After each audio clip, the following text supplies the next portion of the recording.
নমস্কাৰ, hello' everyone. আজি মই এয়া বটলত পানী দি গিলাচত পানী দি তিয়ঁহ, গাজৰ, নেমু, পদিনা এনেকৈ কেইবাটাও সামগ্ৰী তিয়াই থৈছোঁ। থৈ এইখিনি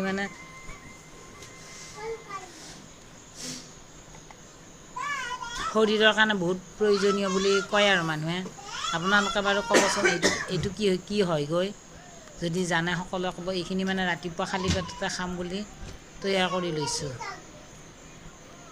আপোনালোকে ক'বচোন বাৰু এইখিনি কি হয়গৈ। ইয়াতে এটা জলকীয়াও দি দিছোঁ, নেমু দিলোঁ, গাজৰ দিলোঁ, তিয়ঁহ দিলোঁ, পদিনা দিলোঁ, এটা জলকীয়াও দিলোঁ, দি এইখিনি এনেকৈ তিয়াই থৈ দিছোঁ আৰু আদা ৰসো দি দিছোঁ। এইটো 12 ঘণ্টালৈকে তিয়াই থৈছোঁ, তাৰপিছত খাম বুলি ভাবিছোঁ।